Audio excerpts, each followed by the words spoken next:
Now, speaking of John Jones, I'm assuming you were in Toronto. Obviously, you're wearing a Toronto Blue Jays hoodie right now. What did you think about the Jones-Gustafson fight as a fight fan? I was right there. Great fight. I enjoyed it. Had a great time. It was good. It was good to see John Jones be pushed. Good to see a guy in there, a young guy, who was big, who wanted to win the fight. And get to see John Jones get pushed. I actually thought Gustafson won the fight at the time, and I didn't see it as a big screw job or anything like that. It was close enough where it could have went either way. But it's one of those fights I want to go back and actually watch and actually try to figure out who really won that fight.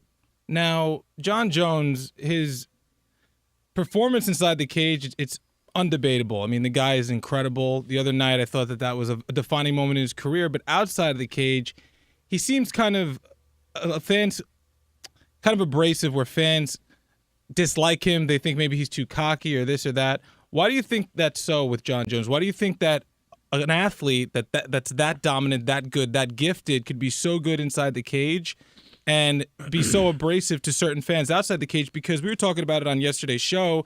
A guy like Michael Jordan, very talented, and a lot of people say that he's kind of a dick, but at the same time, he wasn't as abrasive to most fans. Only the fans that were obviously fans of like the Knicks when the Knicks played the Bulls in the finals at the NBA Finals. Why does John Jones rub fans the wrong way, you think? Yeah, I'm saying I guess it's something with his personality. That's all I can really say. I think there's some things in his personality that people kind of see when he does his interviews and when they see him around, that they something about him they don't really like. Now, I don't really know. now, as a fight fan, again, as a fighter, you want to go in there and make short work of your opponents, get in and get out. But as a fight fan, what fighter do you appreciate? Do you appreciate a guy like John Jones who goes in there and dominates everyone? Or do you like to see a fighter face guys and kind of get tested? Because the other night, I saw a lot of fans who disliked John Jones turn over the other cheek and say, I like this guy because it was the first time he got tested. Watching fighting, do you appreciate seeing a fighter constantly be tested and then end up rising to the occasion? Or do you like those guys like Tyson in his prime that just go in, make short work of their opponents, devastating finishes? No, I think I appreciate both. I appreciate both those scenarios.